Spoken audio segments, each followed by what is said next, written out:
Chapter 12 of The Mouse and the Motorcycle, An Errand of Mercy. Owls!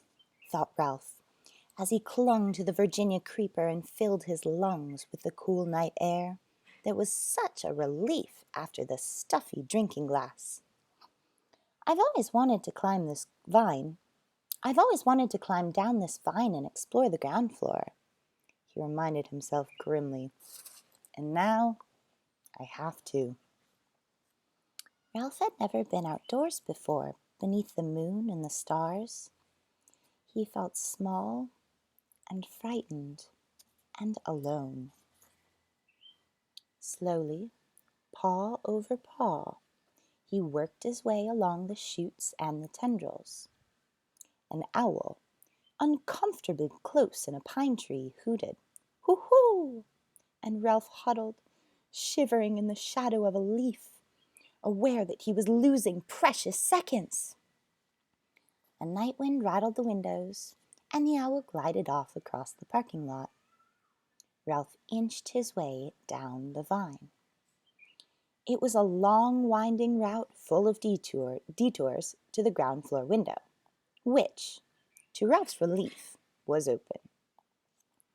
Upon reaching the sill, Ralph leaped to the floor of a room in which 3 young men of college age were sleeping, 2 in beds and 1 in a sleeping bag on the floor. An aspirin.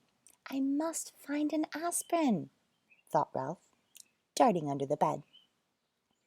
He bumped into a dust mouse, which startled him, but he did not find an aspirin. He was in such a hurry he ran right over the man in the sleeping bag instead of taking the time to go around. There, under the dresser, gleaming in a shaft of moonlight, he saw a round, white pill. He went closer. Yes, it really was an aspirin tablet. At last! Ralph was positive it was an aspirin, and not some other pill, because it had letters stamped in it. Ralph could not read the letters, but he knew they stood for an aspirin. He had been warned about them often enough. Now, all Ralph had to do was figure out how to get the pill upstairs to room 215. Telling himself that, in spite of all that had happened that night, it could not be much past 1 o'clock in the morning, Ralph half pushed and half rolled the aspirin tablet around the man in the sleeping bag to the door. He shoved it under the door and with great difficulty squeezed under himself. The first floor carpet was thicker and of better quality than that of the second floor.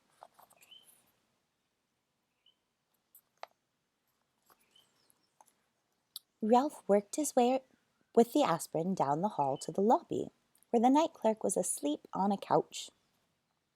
The glassy eyes of the deer heads mounted on the knotty pine wall seemed to stare at Ralph. So did the giant eye of the television set.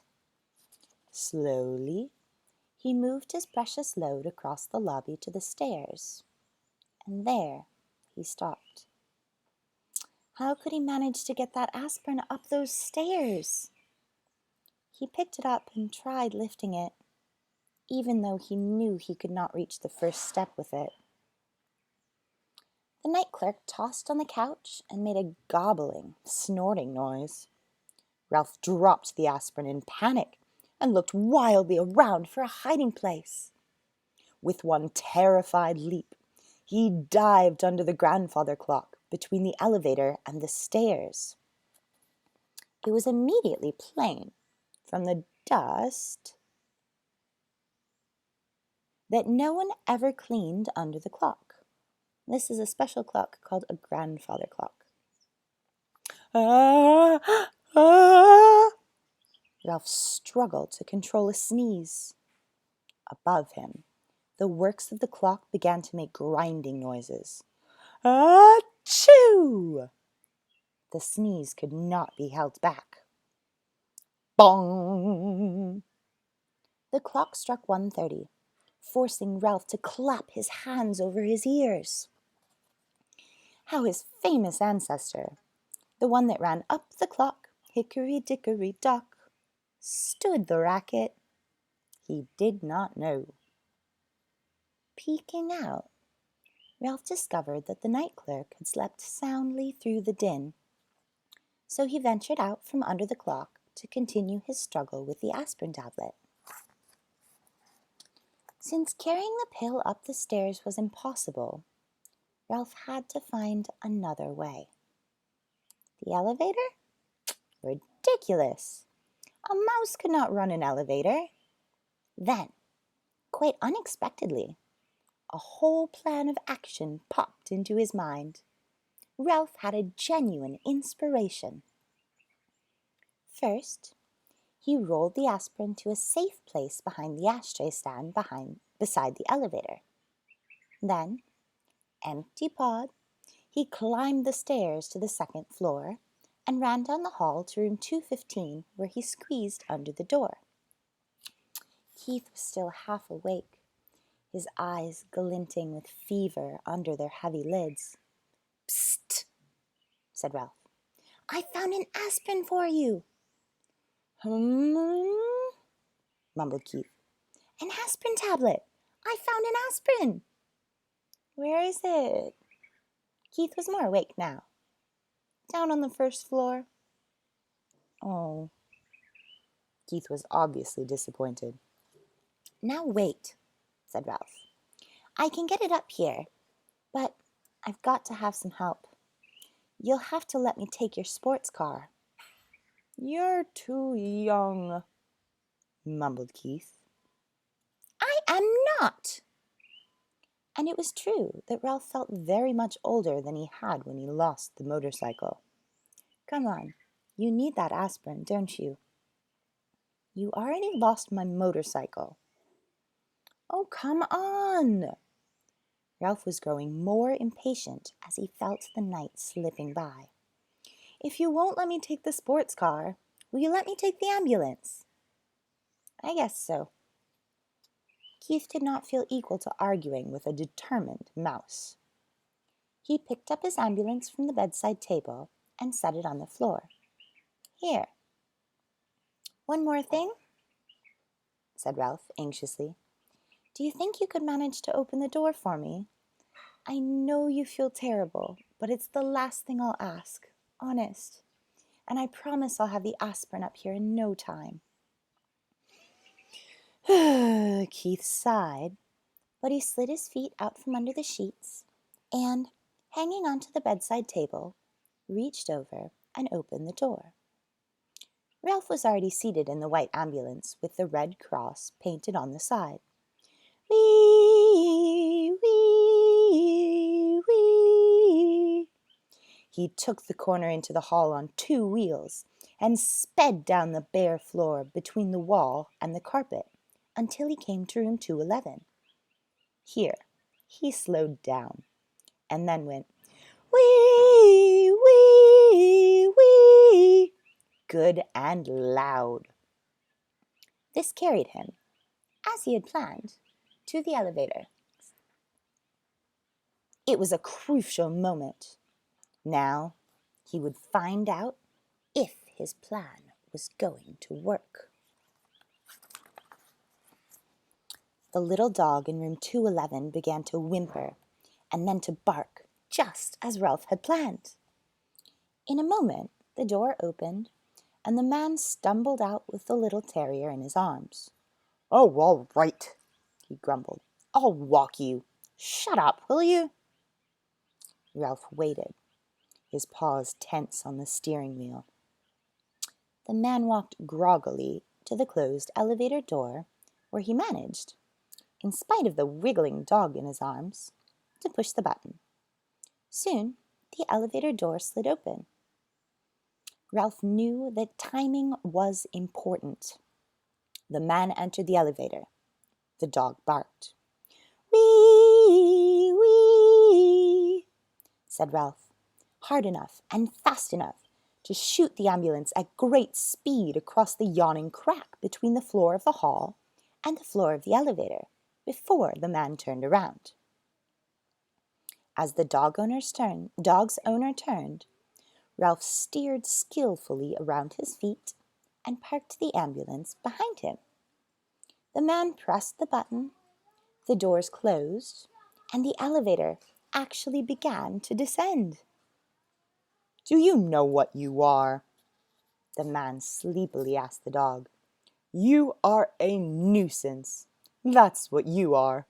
A four-footed, hair-covered nuisance."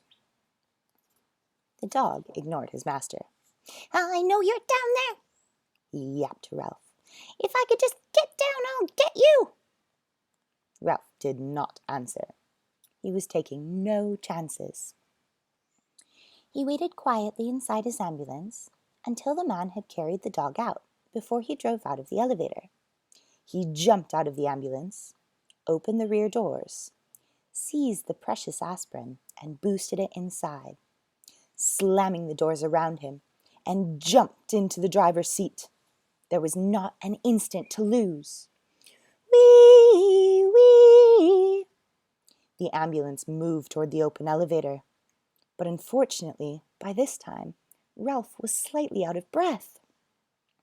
The front wheels of the ambulance caught in the crack between the floor of the lobby and the floor of the elevator.